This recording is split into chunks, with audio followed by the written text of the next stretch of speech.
This time we're looking at this machine, which is the Microtan-65, made by a company called Tangerine in 1979. It's an early machine. In fact, I think it's probably the earliest machine that we have in the museum's collection. And it dates from a time before it was possible to go into a shop and just buy a computer like a normal product. This was a kit, so you had to order it from specialist mail order suppliers. And the way it was designed, quite a clever system. You could buy a minimal system consisting of just one board and then build from there as your finances and your interest took you. And what we actually have is a fairly middle of the range machine here. So this has some of the expansions, but not all of them. So I'll go through what they are briefly. So the basic machine is just a single board, and it comes with a 6502 processor. So that's the same as what you would find in a BBC Micro or a Commodore 64, those types of machines. And it has 1K of RAM. Optionally, you could have this keypad, and when I say optionally, it's pretty much essential, because if you don't have this, you can't actually interact with the machine at all. So this has 20 keys, digits, 0 to F for entering hexadecimal, and then a few, reset button, and enter key, and so on. So that is the essential machine, is 1K processor, this, and then you could connect it to a television. And this was kind of a big selling point at the time, because rival products, for example, the Acorn System 1, had a little calculator display, like an LCD display, whereas this connected to a TV. And as you can see, it has a really good display, really clear, massive characters, and it doesn't flicker. That was actually a selling point at the time, because rival machines did flicker every time the machine was actually doing any processing. You would actually get noise appearing on the screen, but this one doesn't do that. So it's quite a nice basic kit for about £80 was the original selling price of that. Now this machine's been upgraded in various ways. There's a motherboard here which has 2 slots, and in the second slot we have an expansion board which expands the memory to 8K and also has various ROMs in, including Microsoft Basic. So this is one of the early customers that Microsoft had, was Tangerine for this Basic, and it's just normal Microsoft Basic, similar to what you would find on a Commodore PET, for example, or I guess Commodore 64 as well. We also have a power supply, which is in the back of the case. I can show you that in a little bit more detail in a moment. And this machine has the full keyboard. So it's a really nice keyboard, very, very nice to type on. And it's a bit more like a normal computer in that respect. It even has a numeric keypad, although it doesn't have any function keys. But that's quite a nice feature to have. So all this kit that we have here, I've got the original price list here, and I've added up the list price of all these items. It would have come to about £325, and that would have been in 1979. So you can see that would have been really very expensive for something which is little more than a toy. And it certainly explains why products like the Sinclair ZX81 was only about £100 when that came out a couple of years later. That would have been hugely popular and successful, because it took away the need to assemble all these different components and actually solder them together yourself.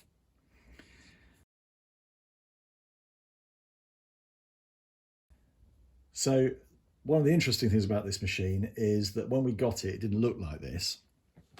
The keyboard was the same keyboard, but it didn't have this nice Perspex case. It had no case at all.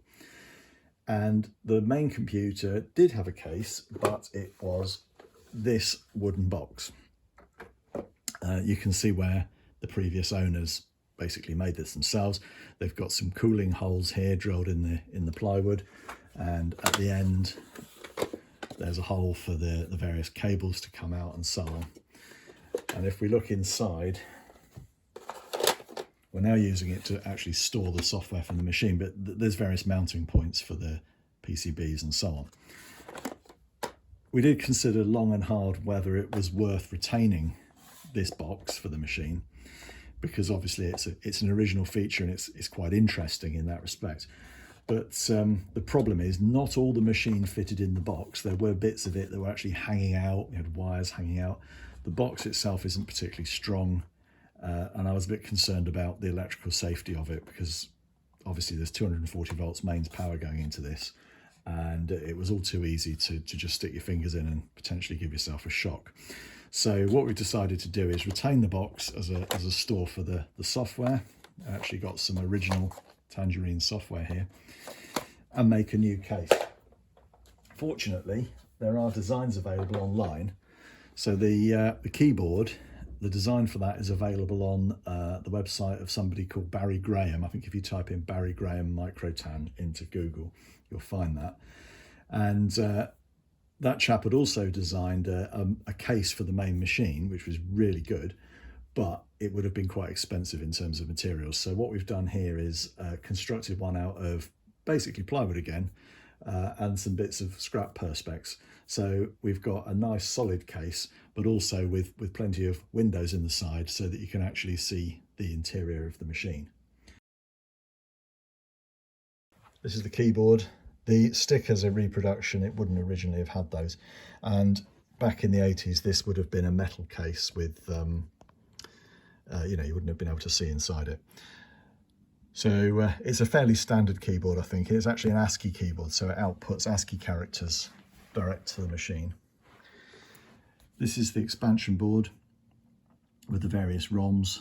One of those will be basic. I think it's these two, the yellow and the white, are basic. The green one is actually the cassette interface, and I'm not sure what the two are. If we look down from above, you can probably see the main motherboard there. So that's the bit that does all the work. This is the TV modulator, which is the same as what you'd find in many home computers of the period.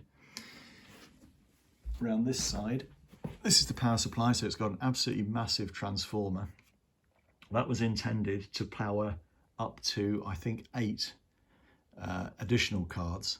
So if you bought the full version of this machine, you'd have a really big backplane, and it was possible to get a 48K memory expansion and a disk controller.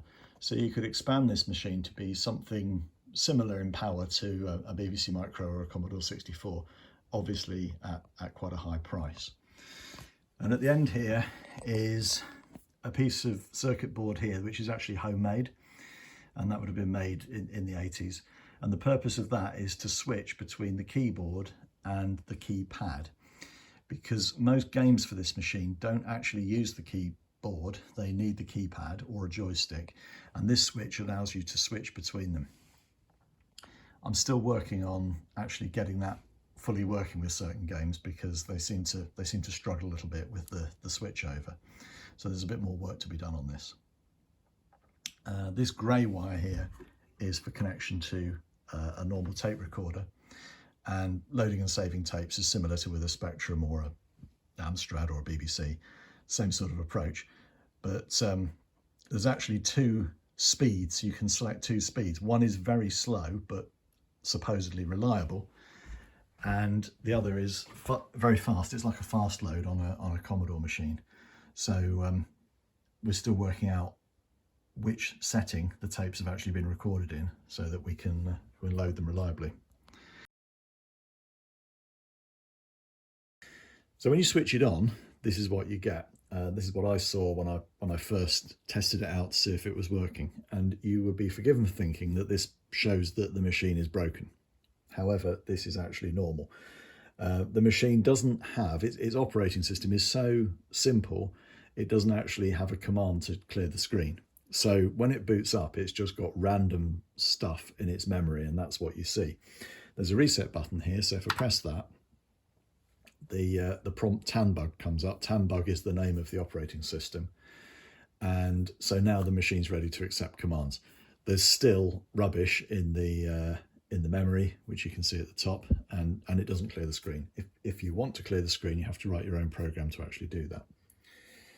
So unlike the popular home computers that came after this, it doesn't start up in BASIC, and I think the reason for that is because the BASIC machine, the single board that you could buy, didn't have BASIC on it.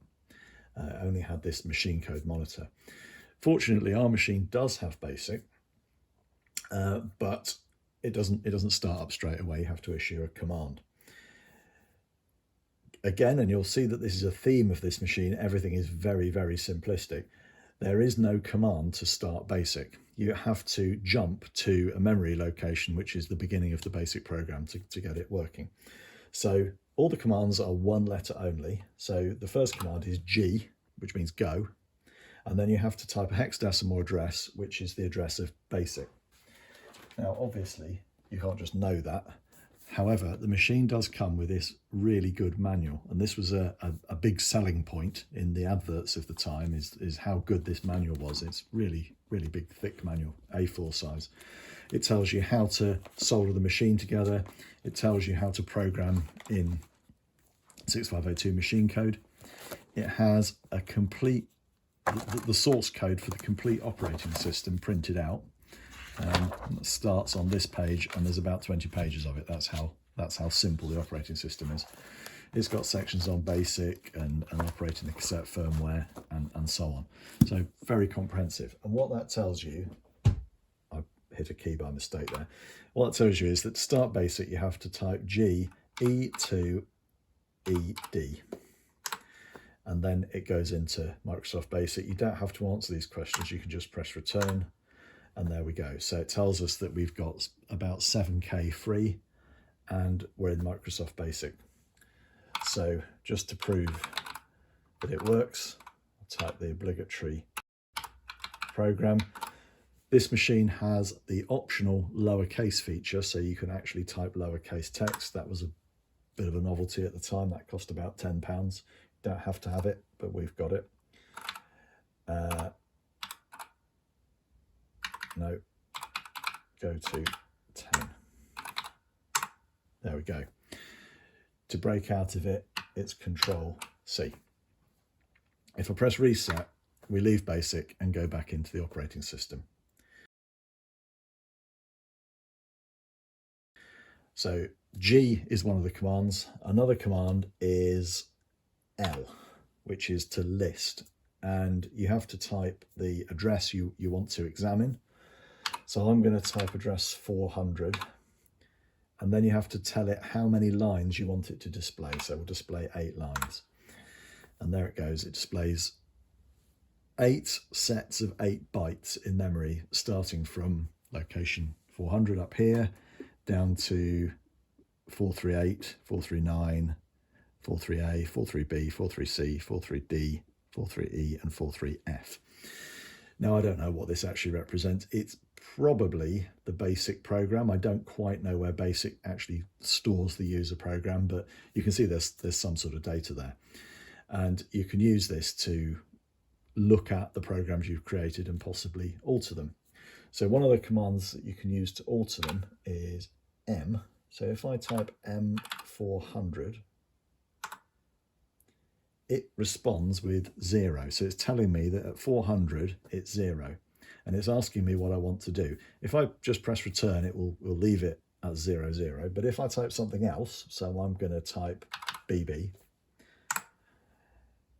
that's now changed that location to BB. And I can prove that by doing L400, let's just list one line this time. There you go. You can see that 400 has now changed to BB.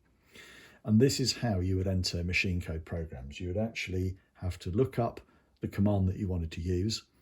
You look up what its equivalent is in hexadecimal, and you enter it using these commands. M, there is a way of stepping to the next location, so you can enter them one after the other after the other. You can also step backwards, and if you've made a mistake, go back and change it. So this is basically how people would have programmed this machine. Very, very difficult, as you can probably imagine.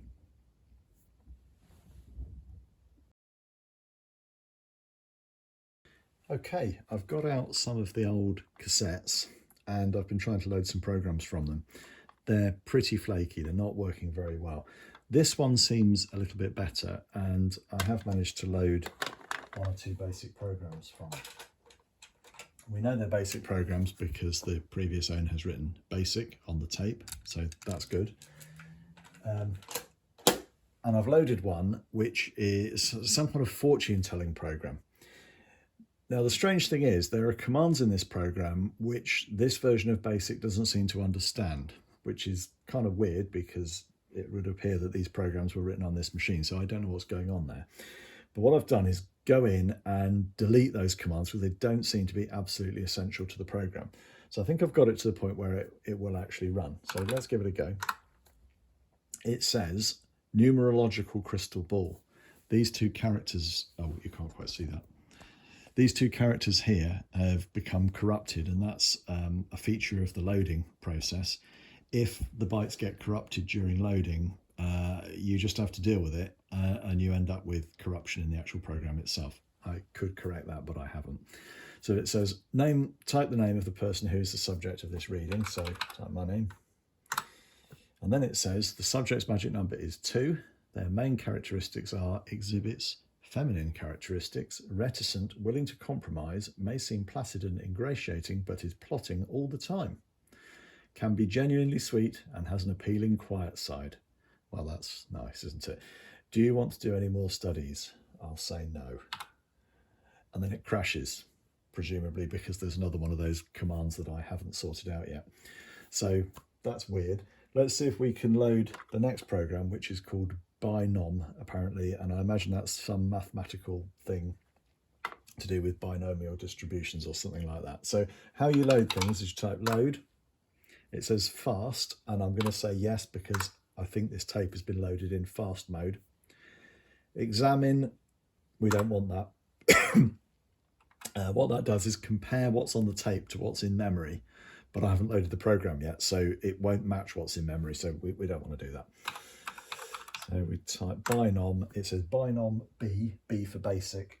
So if I now press play on the tape recorder, let's see what happens. Could be anything.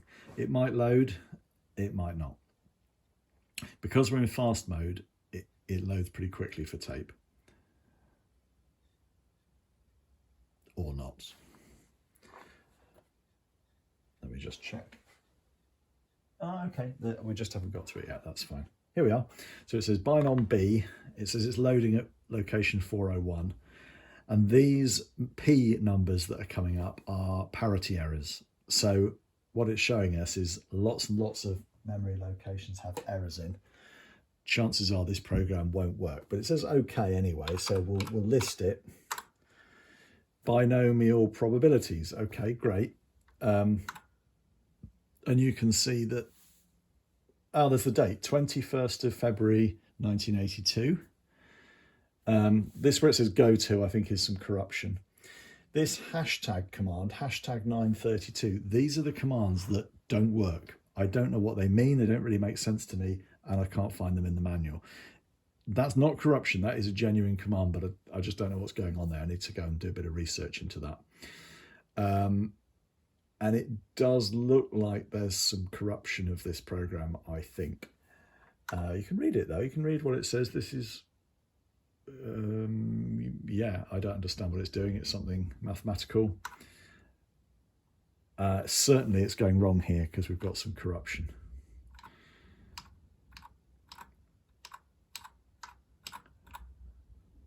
Okay, well, I'm not going to attempt to run this, but it's quite interesting to see what these programs are. I would imagine that they haven't been created by the person who had this computer. They've probably been typed in from a magazine, and that there were not newsstand magazines, but magazines that you could send off for the Microtan. And so I suspect that these programs already exist and are available online. But what I intend to do is do a bit of research and see if I can find them. And if there are any on here that aren't preserved, then I can record them onto a WAV file and upload them so that hopefully somebody can make sense of them in future. So that just gives you a flavour of using this machine, and certainly the basic programs. The games for it are actually not bad. We have Space Invaders, which is quite good, and the best way to load that is actually to play a WAV file on your laptop. So let's have a look at that next.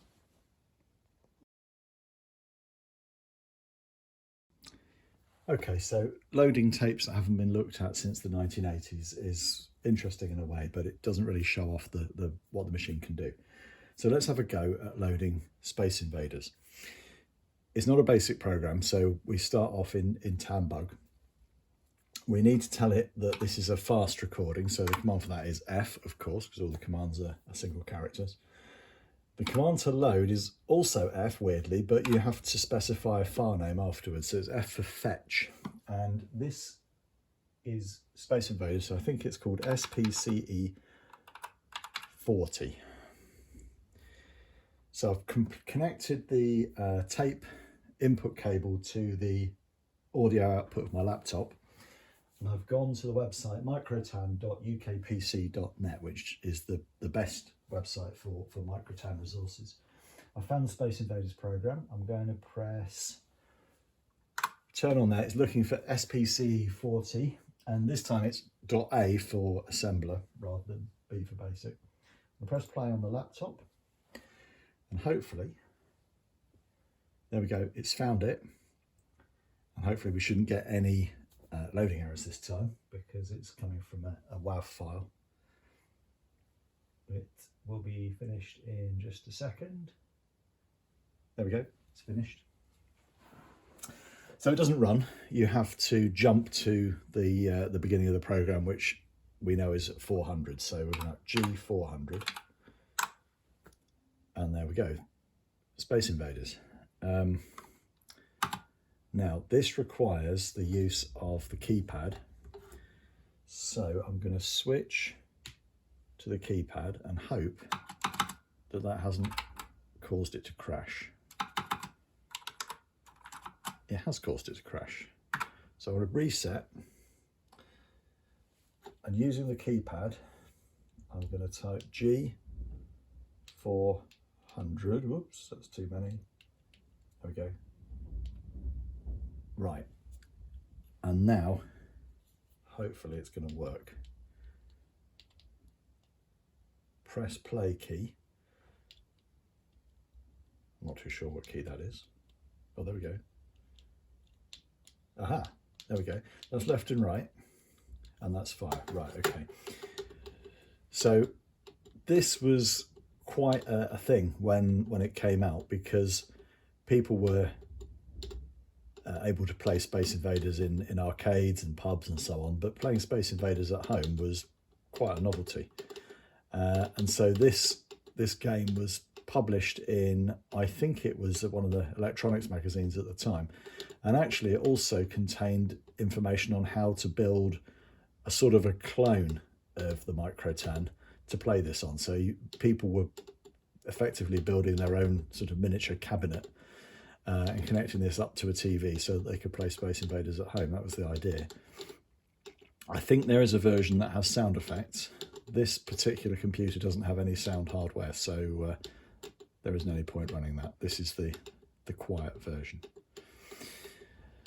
What we're seeing here is the graphics that the Microtan can do. So it can either do text, in each cell of the screen it can do text, or these kind of chunky graphics. I think it's 64 by 64 is the resolution.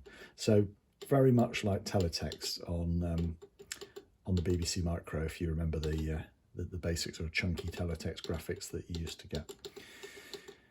So there we go. There's an example of a full-fledged machine code program on the Microtan. I hope you found this interesting, and look out for more videos in the future. Thanks for watching.